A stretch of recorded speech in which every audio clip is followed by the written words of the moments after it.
Virtually utilizes which is a cloud-based platform for video and audio conferencing. The Zoom application is free to the public. The general public is able to connection to the internet or by phone and by phone. The public is also able to observe the meeting on the township's YouTube channel.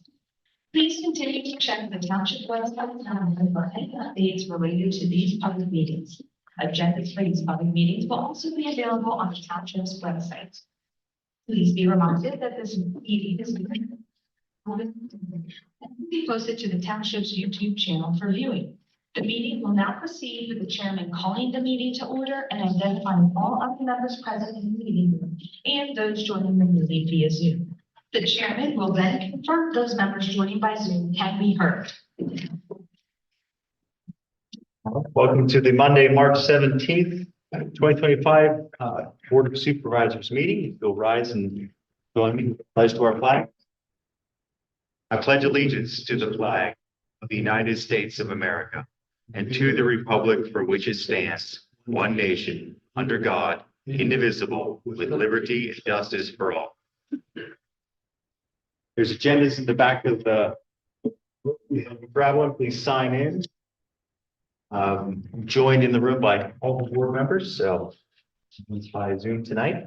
So we'll start with some public comment. If you are here, would like to give some public comment or ask a question about something not on the agenda tonight, now's your opportunity to come forward and address the board.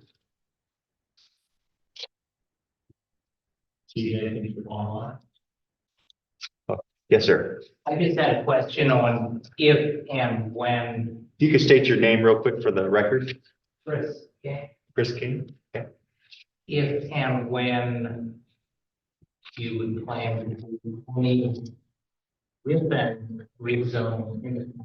Just curious. If you have anything in mind or. The only thing I could offer is a couple things. We're going through a comprehensive planning process right now. So the board eventually will adopt a new comprehensive plan, and that plan may recommend changes to the existing zoning ordinance. We won't know until we're through that process. The board did adopt a housing plan this past year, and that housing plan recommended, and the board recommended an implementation schedule that includes some additional changes to the zoning ordinance, and those should be in process soon, but they aren't in process right now. The only other thing I can offer is that, of course, those are all public activities, so those are all done in a public realm and at public meetings, and there's no way to do zoning changes without involving the public. Did you have any specific type of zoning or property you're asking about? Like your housing, are you saying R1 or? So the current housing changes that we've proposed and are looking to implement are changes in density in the residential and sort of village areas. What the board's traditionally done, and speaking for myself, would continue to do, is on our zoning map, we have basically all the green is our ag zone. And we have what's called an urban growth boundary, which pretty much runs along on the south side of Route 30. All of the properties that front on Route 30 are part of our commercial zone. And then that pretty much ends right around 896.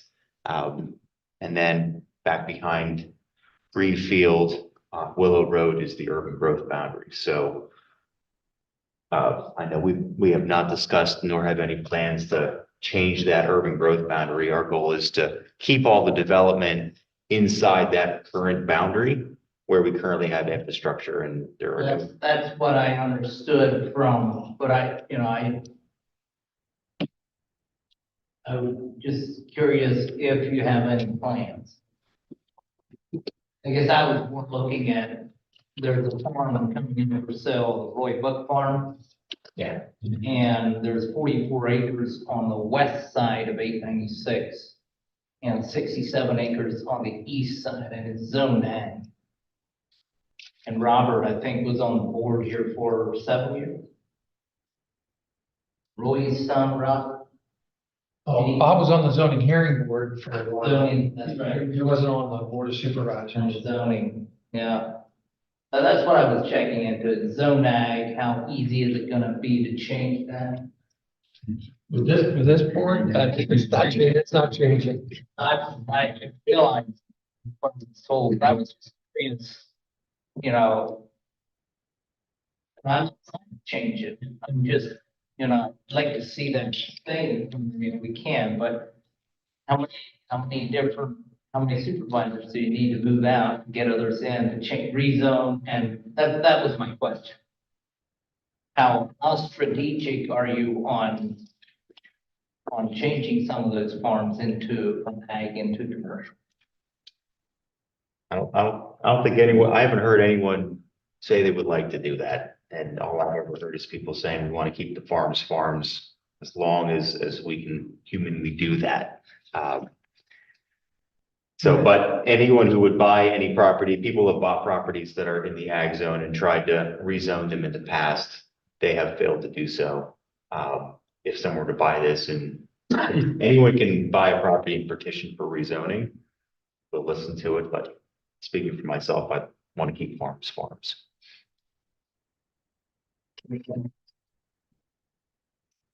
Thanks for the questions. Any other questions or public comment? All right, well, we'll jump into our consent agenda next. On our consent agenda, we've got items A through F. So item A is approval of the March 17th Board of Supervisors meeting agenda.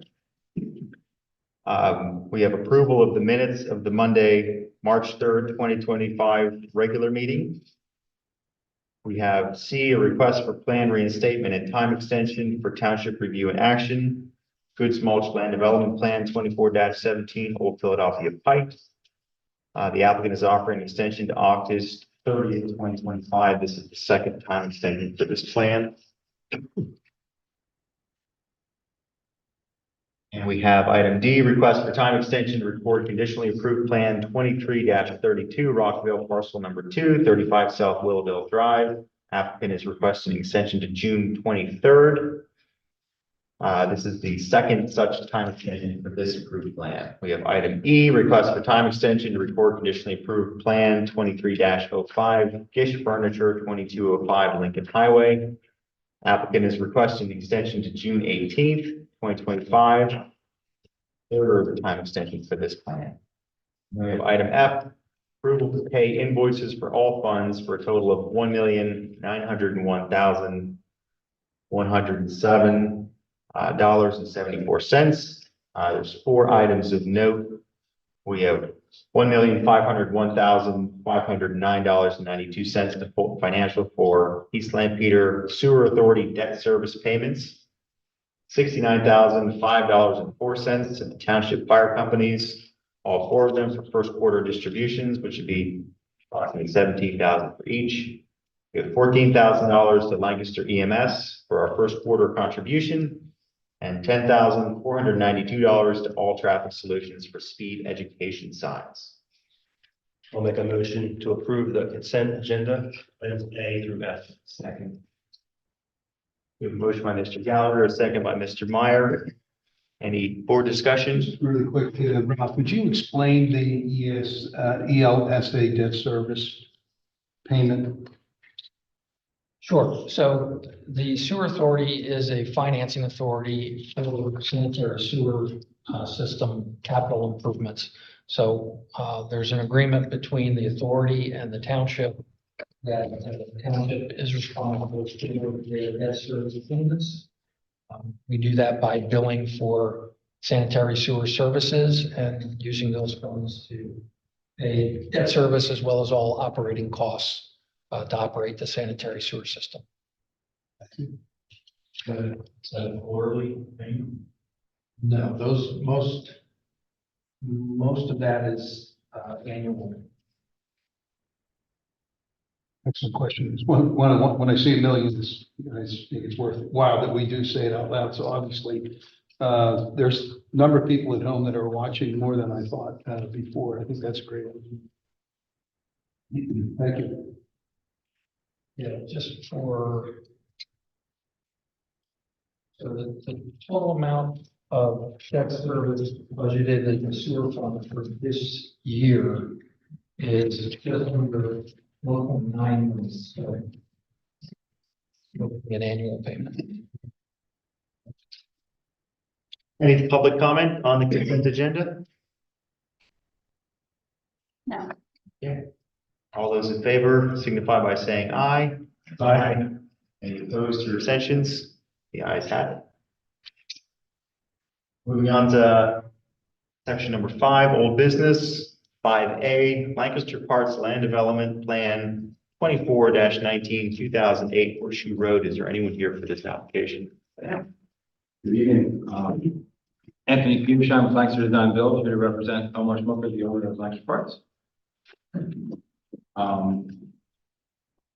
You know, motion last meeting 2 weeks ago, we had communication on our end, didn't have all the meetings, so. But planning commission, the previous meeting, had granted us conditional approval on this project. And so I just wanted to, the same this morning. Questions that the board have. Civil engineer, Mac Engineering, has been in contact with Scott Haynes from DMA, working through details of the review, and the latest review letter, which was dated January 23rd of 2025. We are here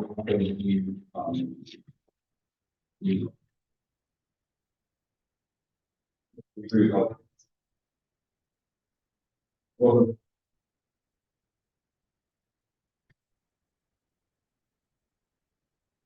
we provide the drawings for this latest review letter and submitted them back to the township. I believe that's what you have on screen.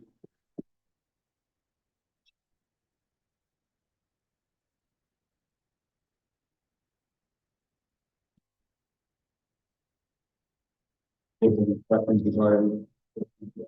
Andrew, do you want to quickly go over overall what's happening on site? Sure, sure.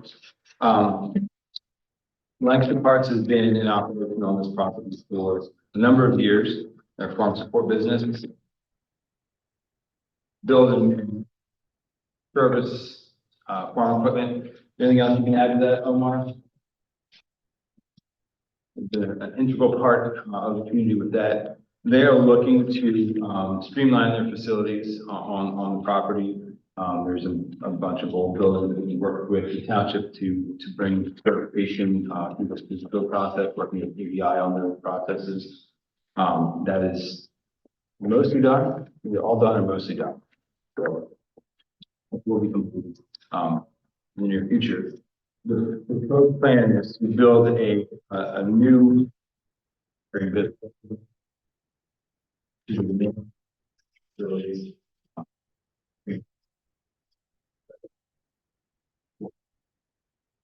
So part of that involves land development, stormwater, work with Mac Engineering to develop, which has a small pump or a small pumping basin down the creek, which is to the east of the buildings. You are preparing buffer that's partially there. We basically not.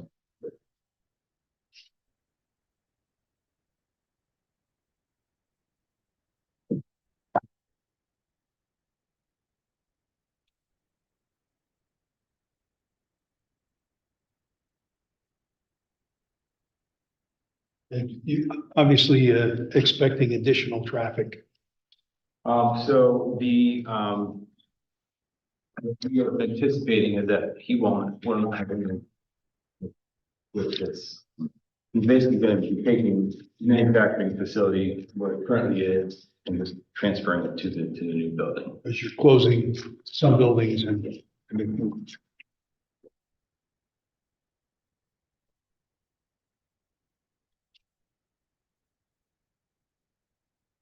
And there's a few buildings that need to be demolished. Yes, there's a few buildings that need to be demolished.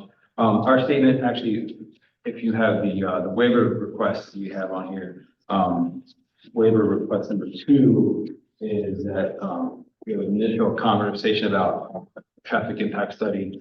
We're requesting to not require that, and our statement is that there's no increase in employees.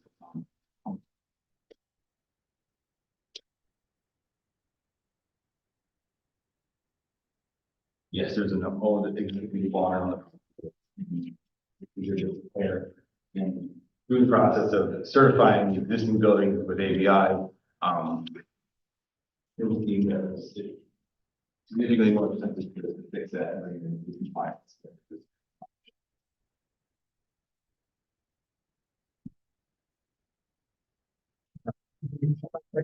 Additional production. So it's going to be more. The roof. Or the local business programs. And you're just saying increased production on this facility? Omar, what's your thoughts of that? We hope that we can increase it somewhat. We're streamlining things. We're hoping to be able to produce a little more. That would involve bringing in more raw materials as well as simply out more.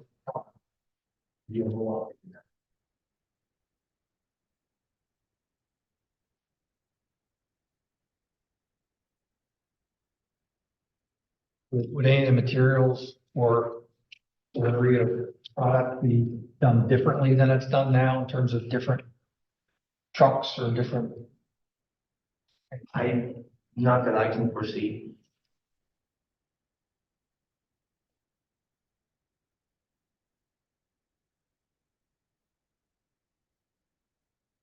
Tractor trailer deliveries and right now.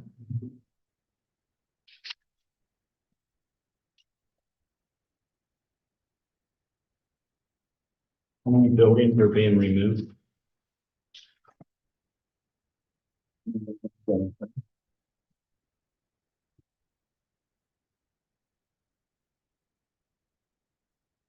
Building 5 big barn and they're going to be removed.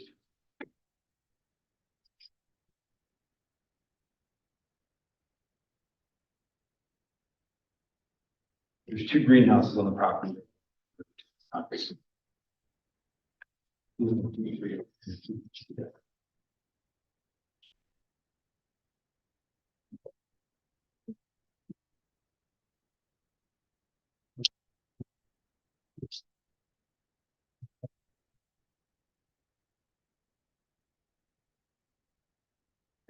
part of what we're also proposing is, so currently uses the existing barn partially for heifers. We're proposing a building to replace that. And then,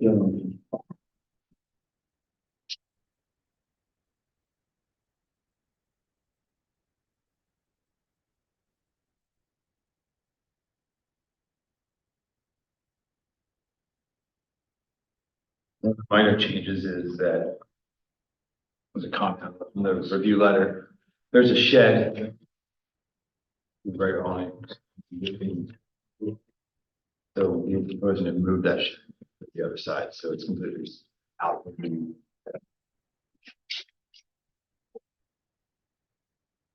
David Miller letter from January 23rd.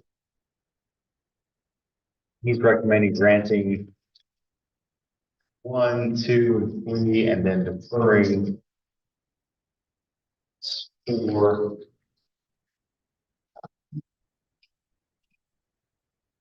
Granting part 5, deferring the second part 5, and then deferring item 6.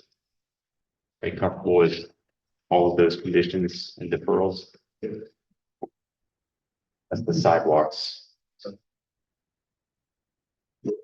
That was what we had discussed, yes, defer. Your comfortable conditions on this letter with. Any other questions from the applicants? As the board takes action, if you choose to do so, please also consider the February 11th modification requests that the applicant That's what I was confused with argument six.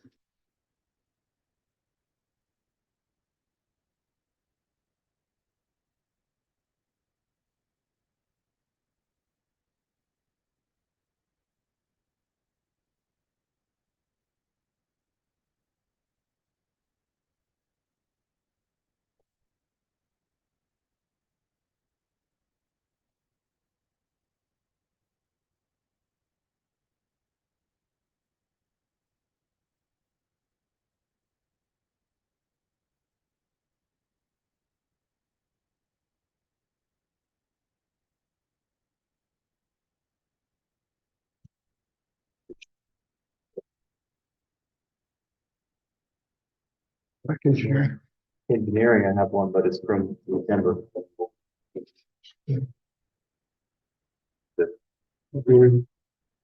Experts. There's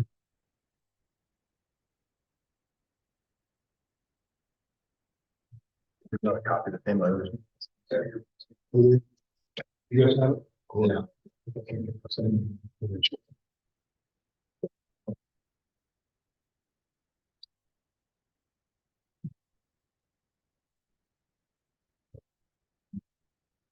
Yeah.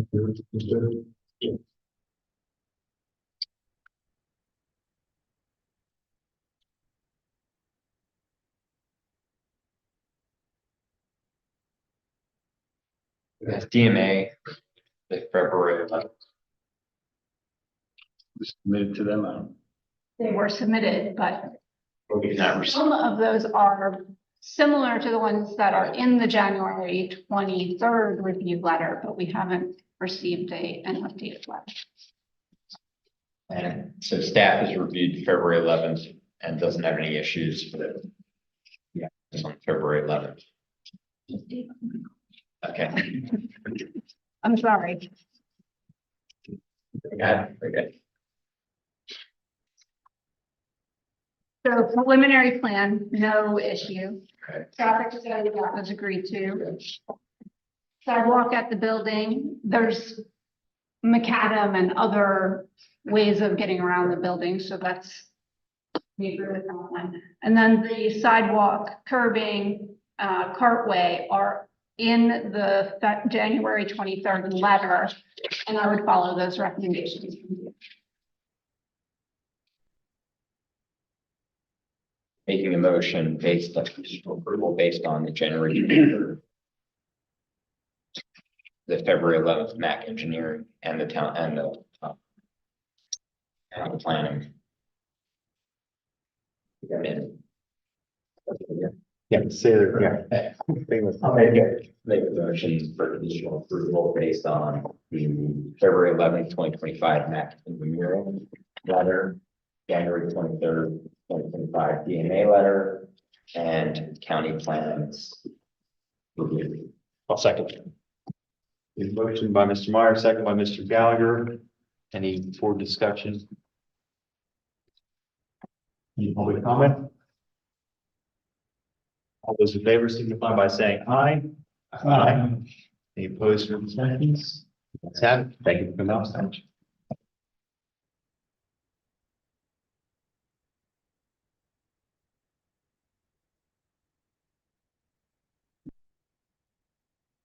All right, old business, item 5E, we have a waiver request for sheets, plan 24-13, 2100 Lincoln Highway East. Is there anyone here for this? Yes, good evening, Board. Josh Weiler with BL Companies. We're the civil engineer representing Sheets tonight. So the item we're here before you is for for a waiver. I get the waiver, but I think before we get into that, it's been several months since this plan's been before you. It was approved several months ago. So just wanted to review the site with you. So looking on the screen there, so this site is at the corner of Oakview Road and Route 30. The sheet that's going in is one of their larger stores, a 6,000 square foot building. It's going to have 12 pumps at the gas canopy, and then it does have a drive-through at the rear for pickup possibility on the side of the building. You can see the sheets itself is taking up kind of the right side of that. It's in a commercial lease lease site that includes the hotel, the Dunkin' Donuts there on 30, and then a self-storage facility in the rear. And then we will be doing like a grass surface, land development pad for future development of that corner on the left there, right along Oakview Road. But for now, that's going to be undeveloped, just, maintained as grass, for future development. So the main reason we're here actually is because, so we had received a common land and conditional approval. One of those conditions was to work with the township in setting up the kind of coordination between the improvements that are going along Route 30. They're anticipated to come after our sheets goes in. So that includes the bike path and then also the bike path along Route 30 and then also improvements along Oakview Road. We did receive plans back for Oakview Road, incorporated them in, and with those comments, added a 5-foot grass island with a 6-foot sidewalk along Oakview Road. So by doing that, because originally we just had like a 4-foot sidewalk that was basically right along the curb, by improving that area and providing that additional bike path, we have the sidewalk is actually on our property, kind of the property line kind of runs through the middle of it. I don't know if you can zoom in on that section of the view there. Right along Oakview Road.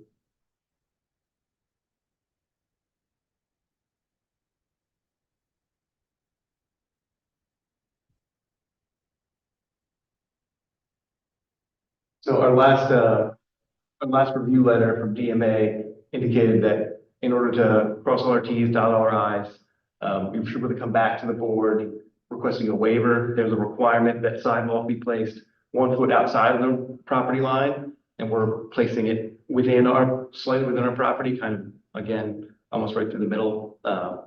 And so we'll be providing an easement, but we would like to keep the property lines as they are, allowing, maximum property value usage and also keep the setbacks as they are. So wanted to come back here after having worked with staff and make sure, again, we just crossed all our T's, dotted all our I's, presented the waivers.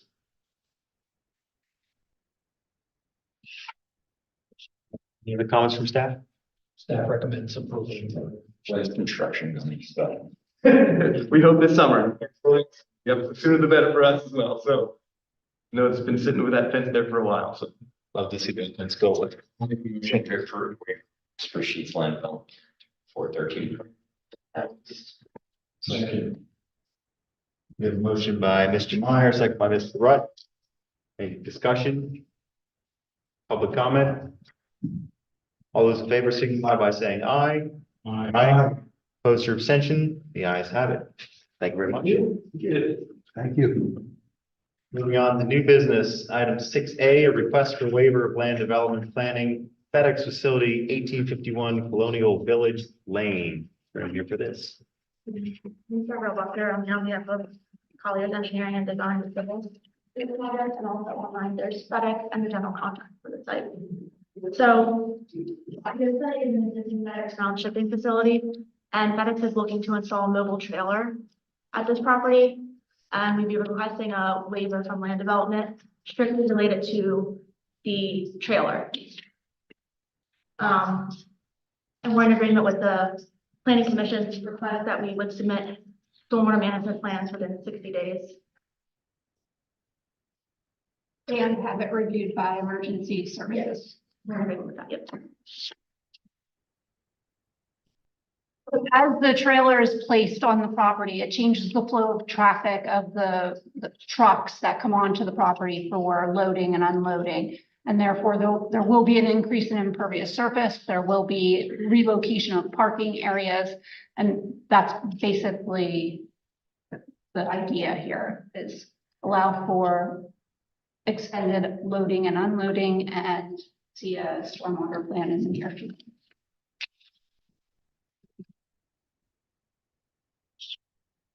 Okay, any other questions from the board? The emergency service reviews, who will that be?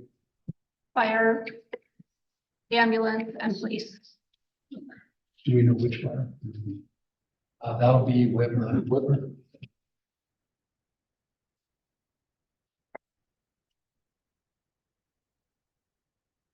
just to understand what I this, think it's Whitmer. We'll have to check those. I'm pretty sure. I don't have a. Yeah, but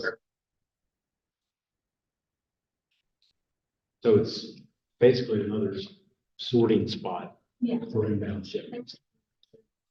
loading dock door, I would say, and then connect to that and just create 2 additional doors Okay. for more, ground shipment, like what you would think about when you think about FedEx.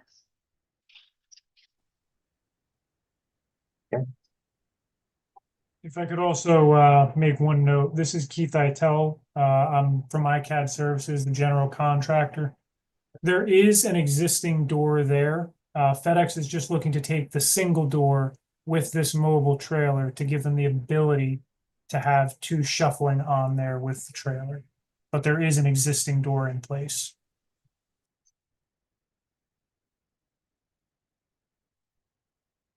I'll entertain a motion if someone's got one. Motion to accept the request for waiver of land development planning for the FedEx facility at 1851 Colonial Village Lane, subject to the Township Planning Commission's conditions, and including the submission of stormwater management plan within 60 days to address that impervious area that's in addition to the project plus our review by emergency services. A motion. And a second. I did. Any discussion? Can you talk by saying aye? Any opposed or abstentions? The ayes have it. Thank you. Moving on, we have item 6B, a presentation regarding the extension of the Lancaster Heritage Pathway, Oak Grove Drive. Good evening, everybody. Ben Guthrie, I'm here with TPD. Our firm has been retained by the Township Extension of Lancaster Heritage Pathway. Here tonight to give you guys an update on the project. Next meeting, in a couple of weeks here. What we'd like to share with you, if you feel free to talk me time with questions. Much rather answer your questions and talk about well. Would you mind making the our screen here? Perhaps I'd like to be able to. Just to the left, Zoom function at the bottom. Excellent. So that's I know we'll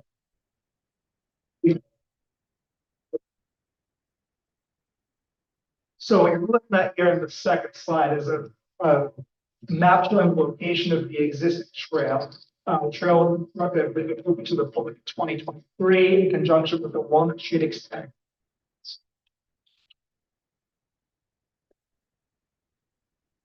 Extremely high quality trail, one of the better trails that we've seen. 16 feet wide, well defined lanes for walking and biking. The existing trail is about approximately 1 mile. What you're seeing here in the top right of the screen is a potential extension of the trail for about 1.5 miles to the east to approximately the location of Geist Road. So our work consists of 2 parts. One, looking at this eastward extension, identifying any potential hurdles to get this section. And then the second part, looking at its extension. So I'll focus first on what eastern side. So this is again about a 1.5 mile extension. Our work was to preliminary environmental studies to make sure there's no surprises there, no environmental issues. Some right-of-way coordination. This trail is built within PennDOT's right-of-way, but we understand there may be some existing leases, encumbrances. We want to understand from PennDOT, is there anything the township should be aware of up front that may cause a conflict with potential trail use? So we're meeting with PennDOT's right-of-way manager later this week to discuss what they see as any potential issues here, and for them to walk us through the history of this. We're also looking at utility coordination, locating utilities within here, preparing conceptual plans for the eastern end of the trail, which would be a connection to Dice Road with a small parking lot and a possible realignment of the roadway to provide better access.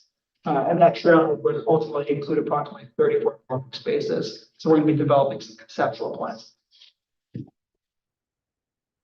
So the other half we've been focusing on primarily today is a potential western extension of the trail, focused on the dash line you see in the center of the screen on Oak Grove Drive.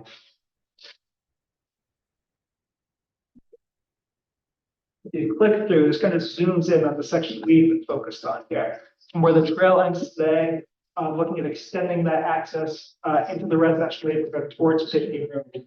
So this feasibility study included both a small trailhead, a small parking lot at the location where you see the star there, and improved walk and biking access to the trail itself for the surrounding residents.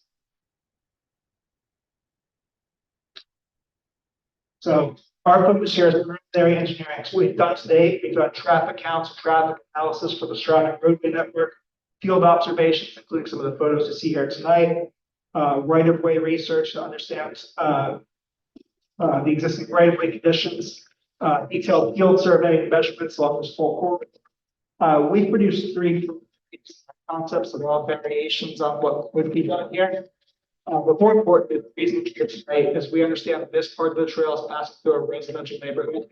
So before we develop these plans any further, we'd like to host a workshop in early April with the residents of the immediate neighborhood here to share with them some of the concepts here that we've been working on and get some initial feedback. With the goal then that later this spring, we will be back in front of this board to debrief on what we're hearing from the residents, possibly with updated conceptual designs. So as I said, if you've got traffic analysis here, what you're looking at on this screen is a traffic volumes during the weekday AM peak hour, which is the busiest hour of traffic between 7 a.m. and so in general, what we're seeing is traffic flow in and out of Oak Grove lane is relatively light. Talking about a handful of vehicles entering the extended during the AM peak hour. And then this is the same data for the PM peak hour, which is again the busiest hour of traffic between 4 and 6. Slightly heavier traffic lines, you can see approximately 16 exiting vehicles from Oak Grove Drive. Still relatively light compared to the surrounding road. For comparison, looking at approximately 350 vehicles on the western line of the intersection. So relatively light, as you'd expect. That's a 1 hour study? Yes, a little bit period. And what's peak hour? Define that. So we count 4 and 6, and what we do is we find the 4 consecutive 15-minute intervals that add up to the highest total volume. So yeah, they can vary from location to location. I forget exactly what it is here, but it typically reflects kind of the worst case throughout that workshop. And so here's a kind of an overview of the conditions that there are today along Oak Grove Drive. So the street width itself is about 18 feet of paved surface, but the township has about 50 feet of right of way. So while it varies throughout this corridor, it's about 16 feet of township right of way on either side of the street. The speed limit is 25 miles per hour. It's not posted today, but PennDOT's traffic signal plan documents it as 25 miles per hour. And the average daily traffic being conducted is 140 vehicles, which is in line with what you'd expect for a low volume residential street. As background, see here is 3 conceptual plans that we've developed. We've looked at several variations, including trail alignments on the north side of Oak Grove Drive and other alignments, but kind of have narrowed it down to these 3 basic concepts that advance the residents.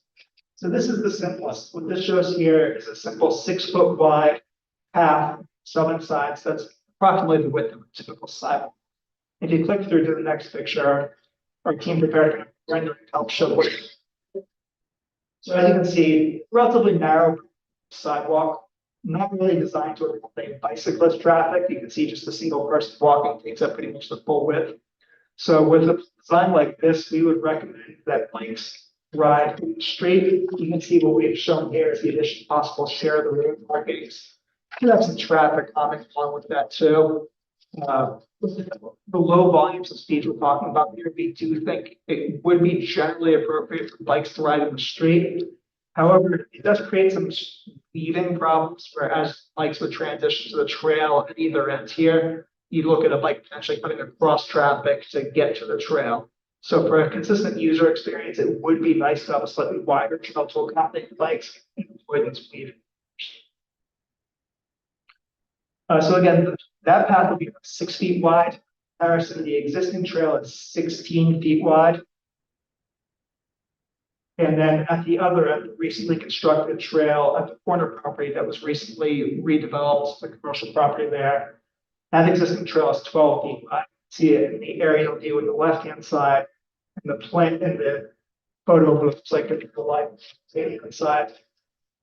So again, for a consistent user experience, you really look at narrowing down the trail, transitioning through the neighborhood, widen back to the corner property here. So that creates a kind of not ideal user experience. Again, the other trade-off, you picture a bicyclist riding on the trail coming towards us here. If they were expected to ride into the street, you'd be looking at them actually cutting across traffic to go into the opposing lane. So, an experienced cyclist may not blink twice at there, but knowing that some of the users of this trail are families, children, or inexperienced cyclists, we do have some concerns about potential weave justification. This is just the same image again, kind of showing for comparison a narrow path compared to the wide sections we were just looking at. So this is the second concept. It looks like what would it take to get a 12-foot wide that's consistent with what's currently provided at the eastern end there, at the right-hand side. So what we've shown here is a 12-foot wide trail with a grass buffer. That trail was in the township right of way. We looked at narrowing down Oak Grove Drive, its existing width at approximately 18 feet to a 14-foot width, which will be one-way eastbound towards the traffic signal. In order to accommodate that change in traffic pattern, we would recommend taking the existing kind of swooping Y-shaped intersection at the left side of the screen and realigning that to a typical stop-controlled T intersection with a short two-way section at the left side of the plan leading to a proposed parking lot at the existing trailer. So let me pause there because this one's overlaying a few different changes on there. Does anybody have any questions about what exactly is this plan?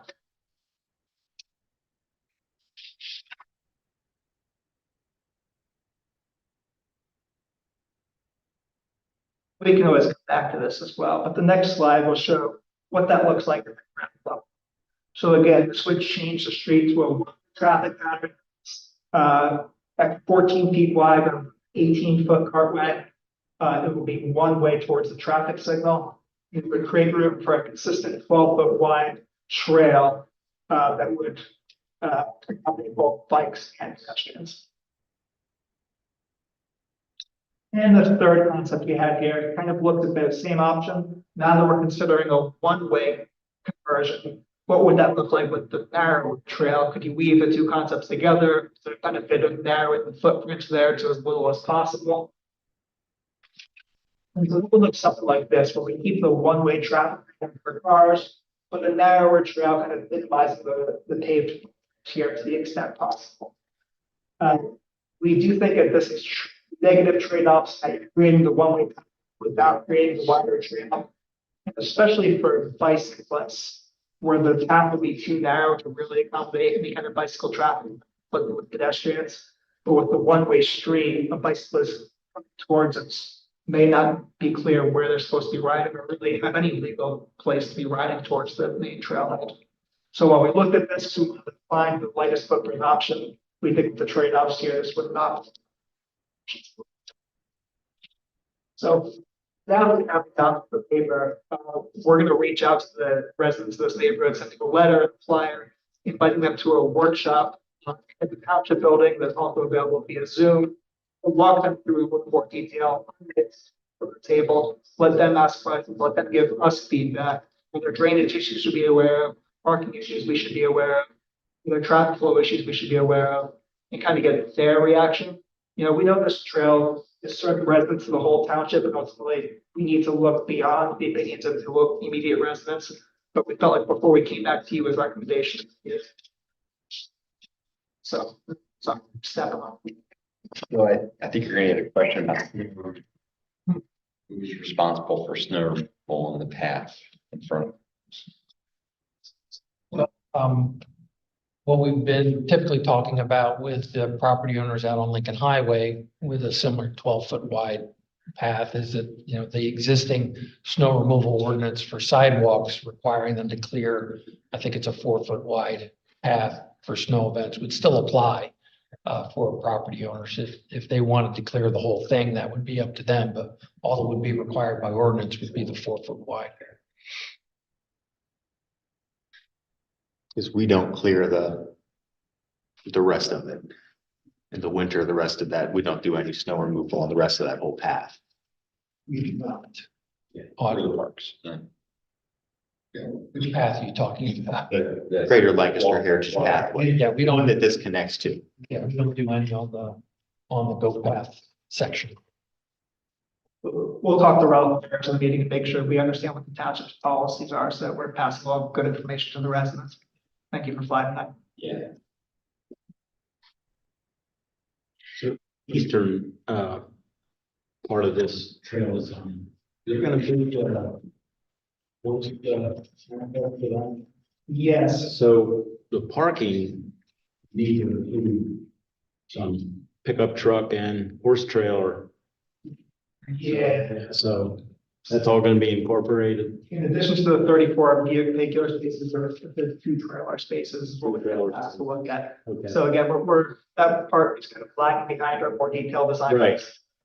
We'll be back with more detailed conceptual plans of what that might look like. Yeah, I'm just,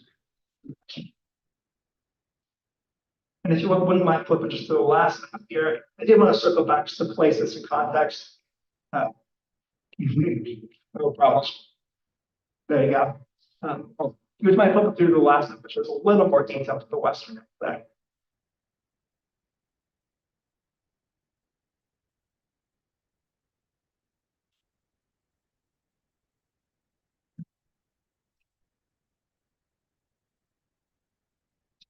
Maybe able to hit the left arrow key twice. There you go.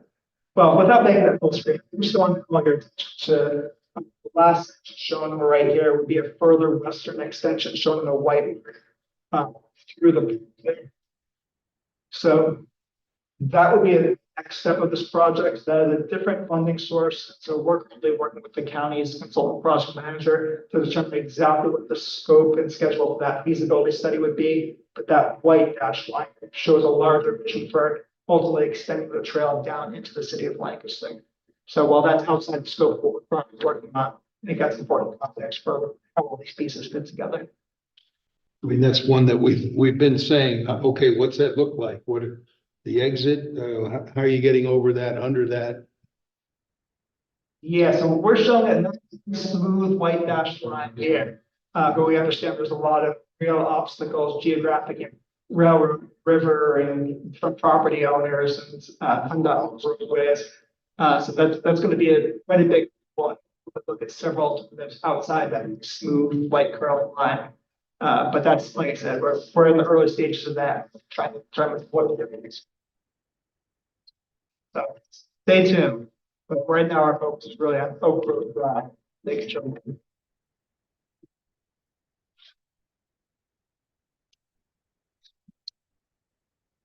So if you have any questions, please feel free to reach out to us. In the meantime, we hope to be back here later this spring with another update. Look forward to speaking to you all. It looks about 20, maybe 20 residences that would maybe be directly impacted. Yes. Right?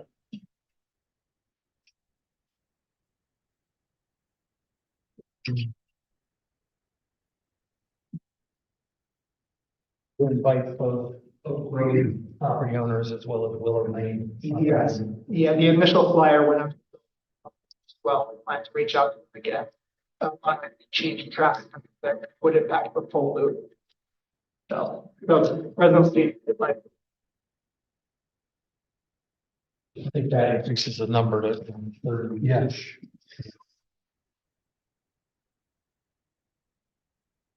any other questions from me? Appreciate your time tonight. Thank you.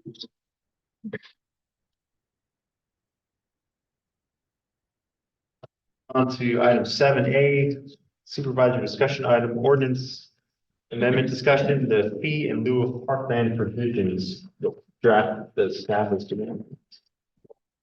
Ralph, you want to give us? Yeah, following up on the conversation with the board last, at your last meeting on the third, we asked the township secretary to do the draft of the ordinance.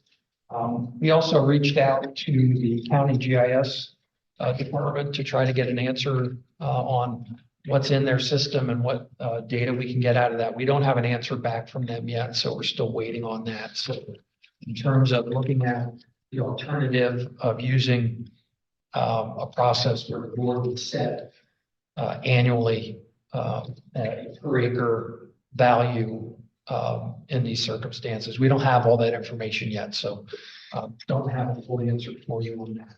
The other changes are highlighted in the new draft that the solicitor provided, and so we'd like your feedback on those, and if there are any additional changes, or hopefully we captured what the board was looking for from your last discussion.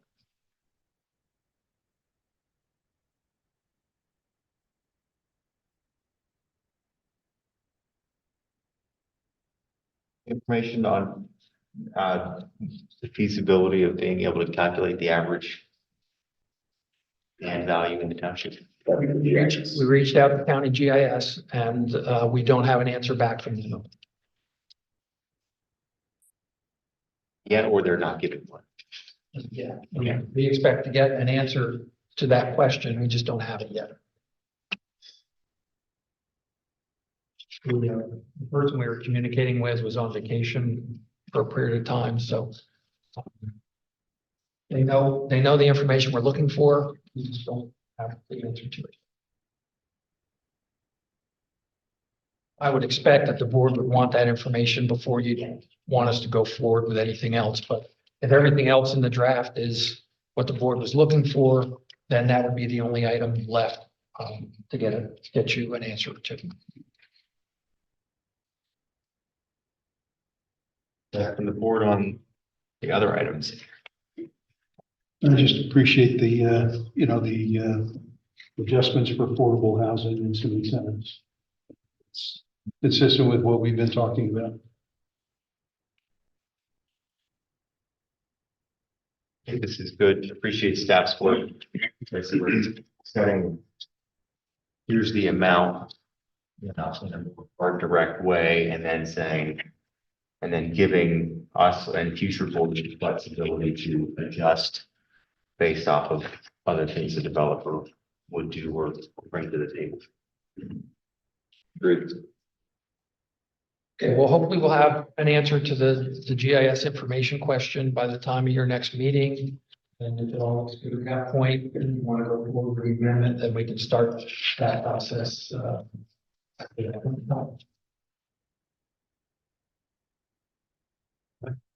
Anything else in the supervisor? Bruno? All right, on to section 8, item A, acceptance of planning commission 2024 annual report. I have a question for staff. Are we comfortable with the right to know ordinance that we've set for this? And there's some. We have a right to know policy that we guides us on following the law.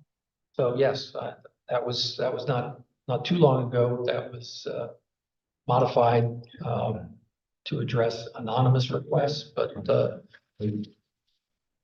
yeah, I think we're in good shape. Okay. It just came from PSAT's website. We want to make sure that you as staff are comfortable with this.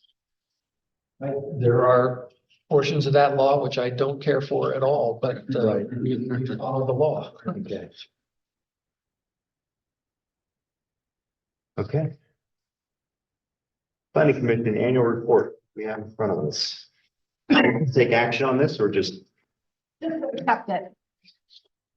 Make a motion to accept the East Lansing Planning Commission annual report. Second. Motion and second. All right, Mr. Gallagher. Any more discussion, public comment? I appreciate the work.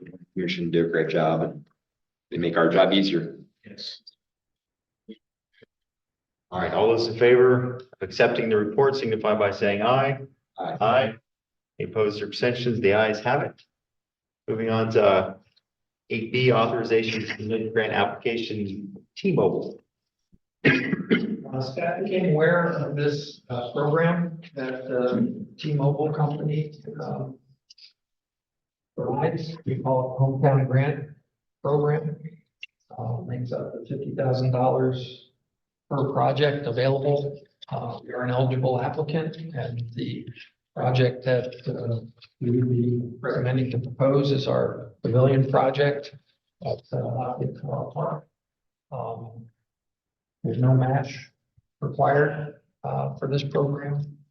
We expect that the overall cost of that project that we budgeted is about $218,000. So this would go forward that effort to complete that project.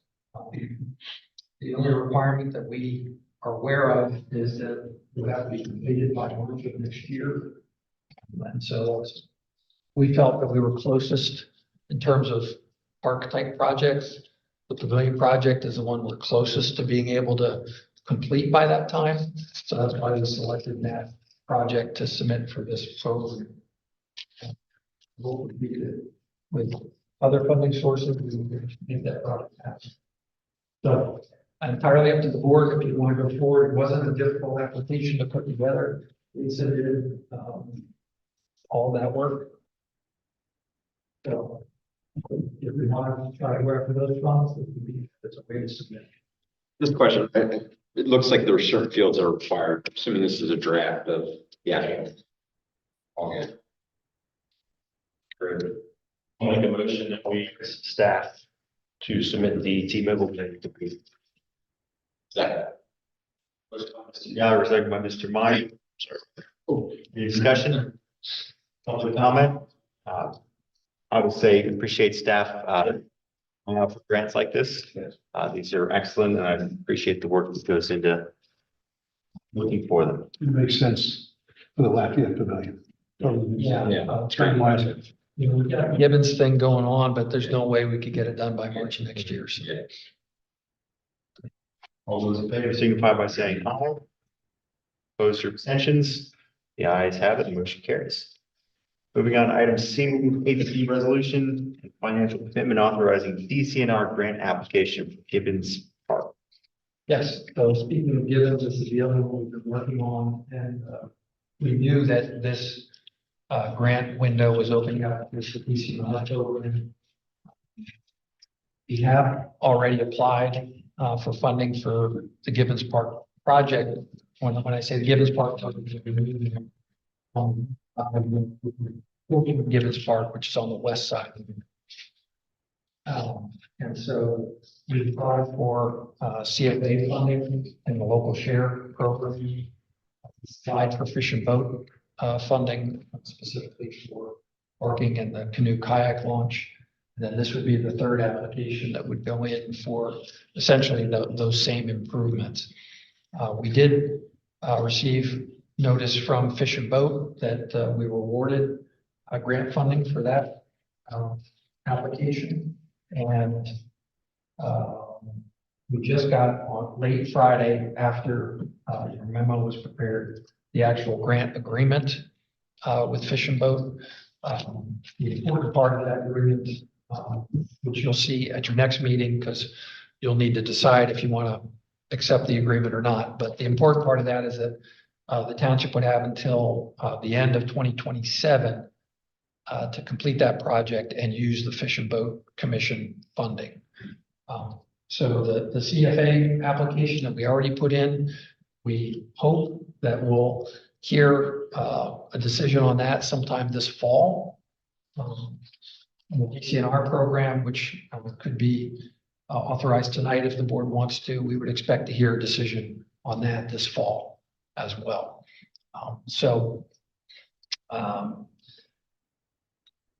Going forward, ultimately, if you accept the agreement with Fish and Boat. That'll leave about $78,000, which would be the township share of the Fish and Boat project.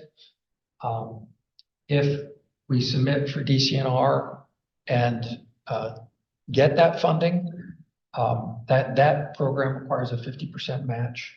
And so with that funding, we'd be able to do more of the improvements, and the township's contribution would be roughly the same because of the way the matching works. If we get the CFA funding, then there's a lesser match required for that. And so, I'm backing up a little bit, I guess. The Fish and Boat money can be used as a portion of the township's match to DCNR funding, as well as to CFA funding. So if we get the CFA money and the DCNR money, then we've basically got the project covered. Again, because of the timing of applications and when decisions are made, we won't know for sure. So in order to submit the DCNR application, you have to adopt a resolution submitting it, and a funding commitment letter has to go in with it, basically saying that the township's committed to our share of the funding, which is about $78,542.60. So that commitment letter would have to go in at the same time. Obviously, if the application is unsuccessful, then all you're left with is the Fish and Boat project and a decision that you can make on that at your next meeting. If all else fails, if you still want to go forward with that, with roughly the same amount of contribution. So that's probably clear as mud.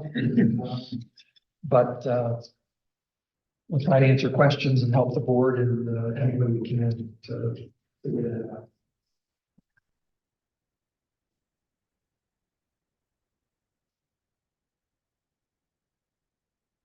Questions for staff on the. Is it clear as mud or clearer than mud? We get all of them. That's great. That's great. Yeah. If we get one of them, or I see each of the ones we get will have a match. So as long as the board's comfortable with authorizing the financial commitment for those matches, then we can go forward and essentially double our money or triple our money. But it does take money to make sense. Yeah, I think probably, if you want to look at it this way, sort of the worst case scenario would be if all that you have is the Fish and Boat money, which we know we have at this point in time.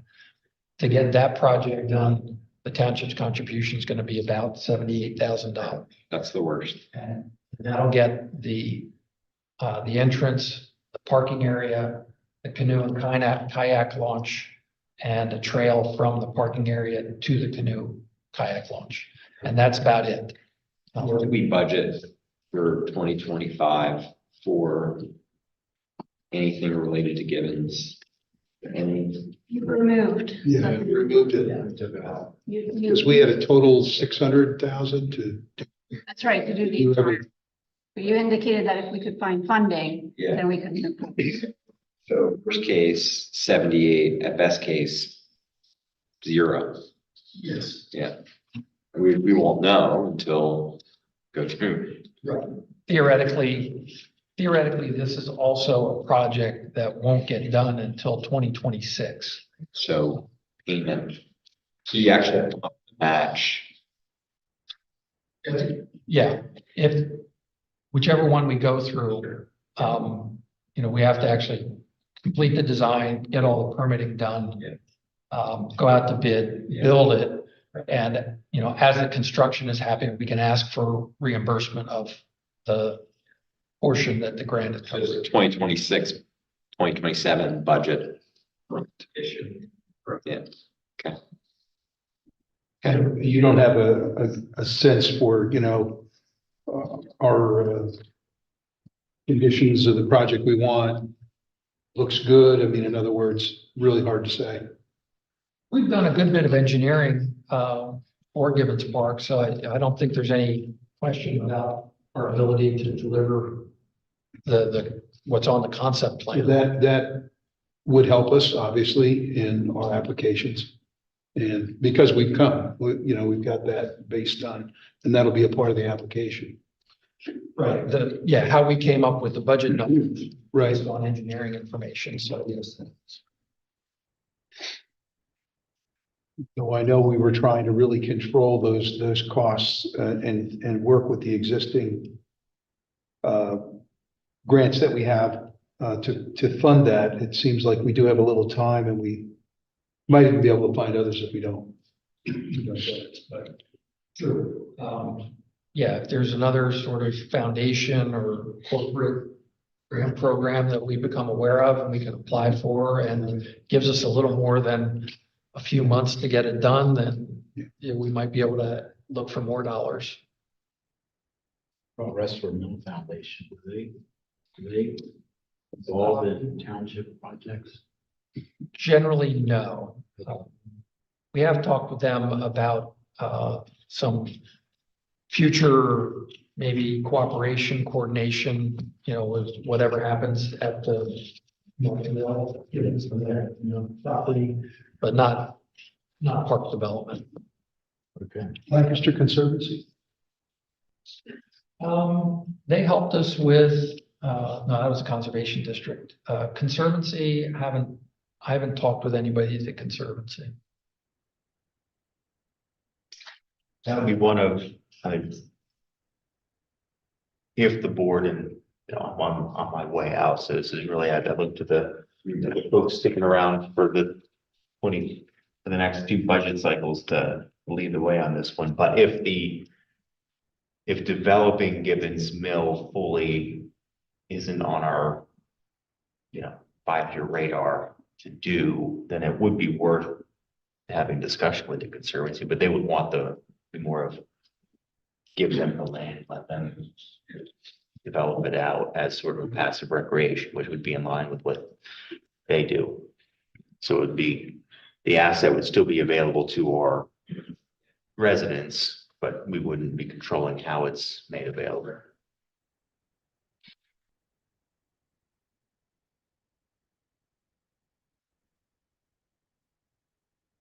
What's your pleasure, gentlemen, on what thoughts on the grant in front of us tonight? I'll make a resolution. I'm sorry, I'll make a motion that we accept the resolution and the financial commitment authorizing for the DCNR grant application for Gibbons Park. And that's the west side. I'll second that. Motion by Mr. Thornton, second by Mr. Rutt. Any additional discussion? All those in favor signify by saying aye. Aye. Opposed or abstentions? The ayes have it. Off to the grant races.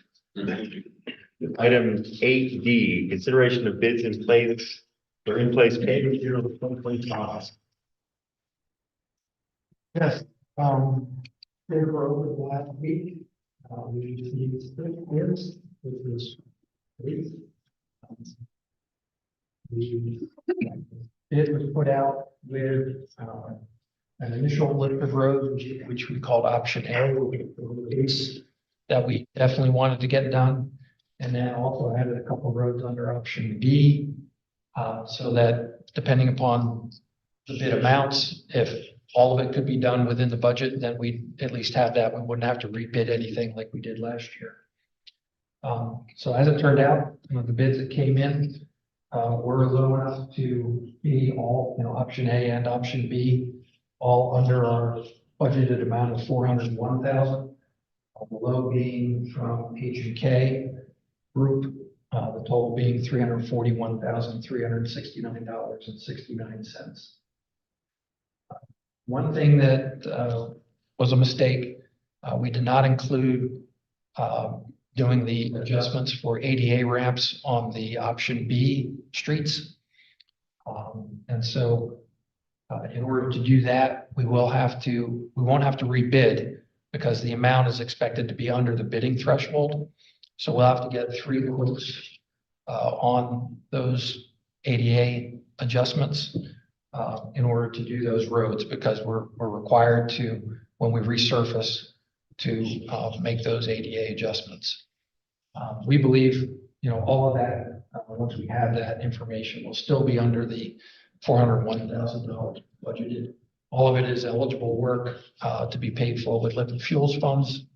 And so at this point in time, the recommendation is to award all of this option A and option B to H&K for the low bid amount. That'd be milling and paving, not oil and chip. Correct. Yeah, this is paving, not. And have we worked with H&K Group before? Not in a while. They, as with a lot of these businesses over the years, there have been consolidations and purchases. And so there are sort of elements of H&K that used to be different names that we had worked with years ago, but not with H&K itself. We have no reason to believe that they won't do quality work. That's all I wanted. Good. So when you get the additional bids, of that, would you take the three lowest and ask them to rebid it with the ramps? There won't be any rebidding. It will just be it'll just be a separate contract to do the ramp adjustments. We will certainly ask H&K to be one of those quotes. And it wouldn't surprise me if they end up being the lowest of the quotes that we get because they're mobilized, they're there, but we will have to get two other companies to give us quotes on the adjustment. Theoretically, you could have somebody doing the ramps and somebody doing the milling and paving, different companies. Correct. Okay. And we'll coordinate that, make sure it happens.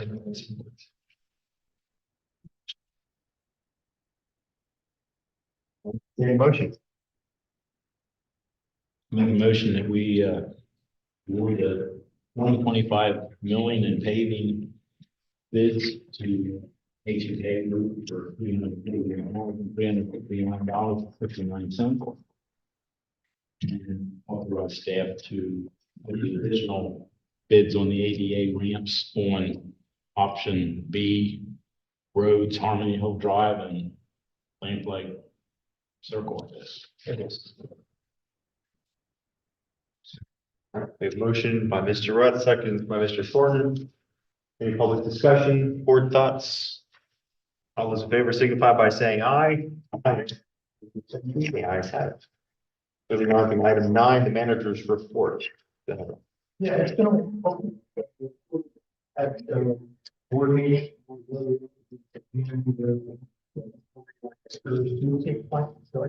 Thought I'd briefly go over the projects. Moving kind of from east to west. As you probably aware, PennDOT been doing a project to resurface Lincoln Highway Route 30 east of the intersection with Route 896. Included in that project was renovations to that intersection, which include changing out all of the traffic signal equipment. Right now, it's what we call span wire. That there are poles and wires across the intersection that the signal heads are attached to. It'll all be changed out to poles with mast arms, and they'll be the decorative and colored type of equipment that you have at the Dutch Wonderland Tanger intersection to be consistent with what was in the streetscape plan. The other thing that'll be happening is that the crosswalks at that intersection will be the same as what is currently installed at the Oakview Road intersection. So it's the stamped colored asphalt arrangement there. That project is expected to get started up again here shortly with spring weather and should be done by early summer of this year is our expectation. Then the next project is the project at the township. Oh, I should back up and say just all of that work that's being done at the intersection 30 and 896 is being paid for by PennDOT. There's no township contribution to that, any of that.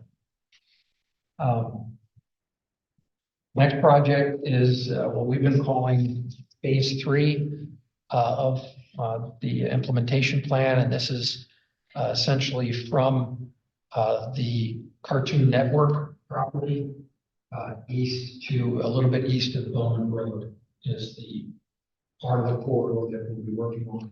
This is a township-led project, so we're doing all of the pre-construction work to do the design, the permitting, relocation of utilities as necessary, obtaining any easements or rights of way that are needed in order to complete the work. And we're still in that process right now.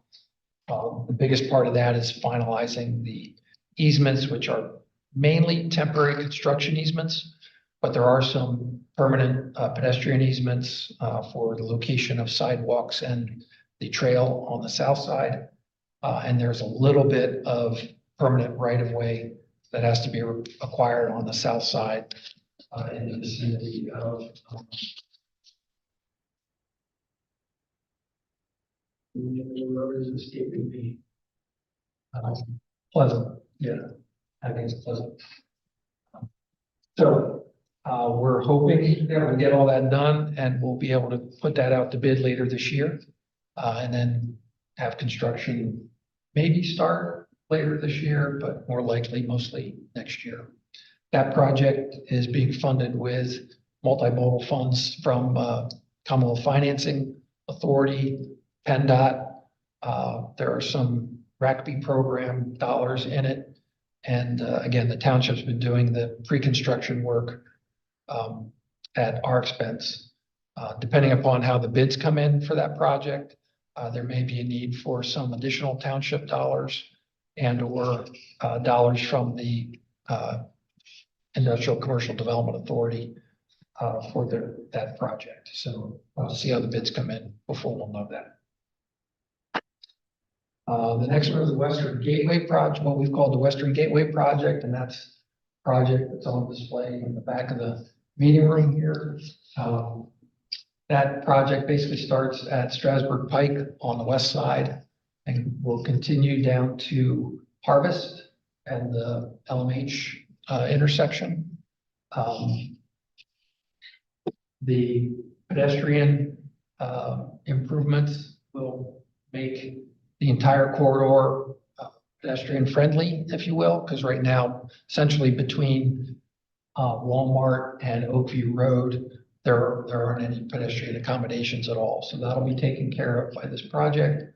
The other big change is that the 462 portion of Lincoln Highway will not go all the way to Oakview Road.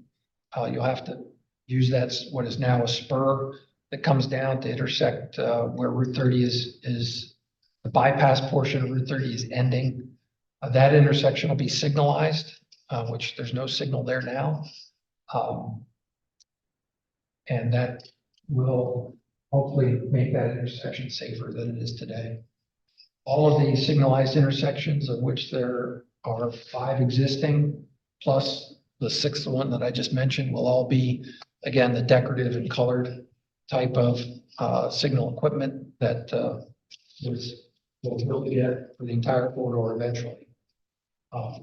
Which I guess I didn't mention with the phase 3 project is that all the signalized intersections that are there at Golden Corral, at Applebee's, at River Road, they'll all be upgraded to that decorative and colored style as well. That project, the Western Gateway project that I was talking about is fully funded by PennDOT. So they're doing all the work there from design through construction. And they expect that to be out to bid in June of next year, June of 26.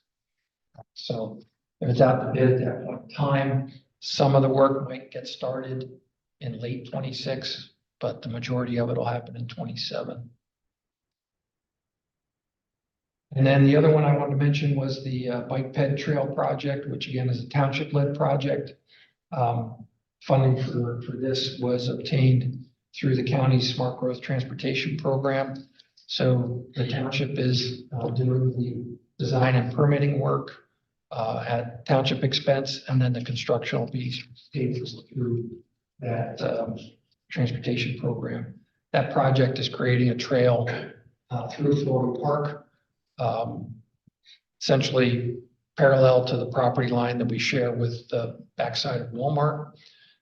Continuing through the park, it'll turn to the south to get out close to the existing park entrance off of Greenland Drive, go out to Greenland Drive. And that portion of it is going to be 12-foot wide. And then pedestrians will have to cross Greenland Drive to get to what I'm going to call the south side of Greenland Drive. And there'll be a paved asphalt type sidewalk on that side from the park entrance point over to Oakview Road. Bicycles for that short stretch will be on the road itself on Greenland Drive with sharrows. And then once they reach Oakview Road, there'll be again a 12-foot wide path on the west side of Oakview Road that will go all the way up and connect in with the trail that's being created by Western Gateway project on the same side. All of which is being coordinated with the Sheets project, as you heard earlier this evening. That project is actually very near complete with design and permitting. So we might be able to get that out to bid later this year and construction started. So the big advantage there is that it's all happening within existing right of way or on township property through the park. So there's no need to get any right of way or easements. It's all being done.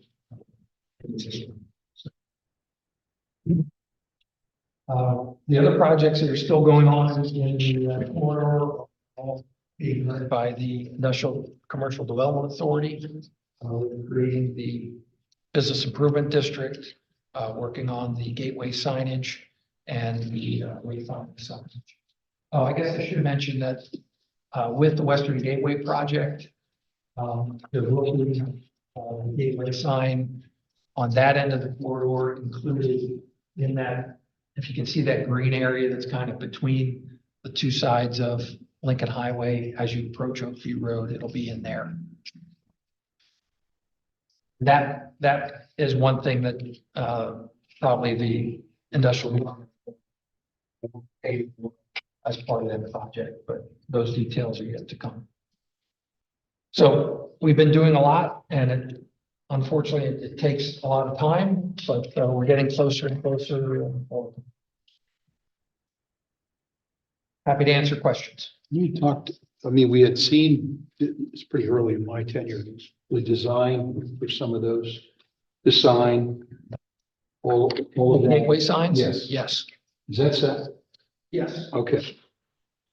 Yep, those choices were all made. Okay, yeah, that was. Yeah. Any other questions for Rob? Any public comment that we didn't get to? I just want to announce one thing. We did have an executive session prior to this meeting to discuss a legal matter. Entertain a motion to adjourn. By Mr. Meyer. Second by Mr. Thornton. Any discussion? All those in favor signify by saying aye. Opposed, motion carries.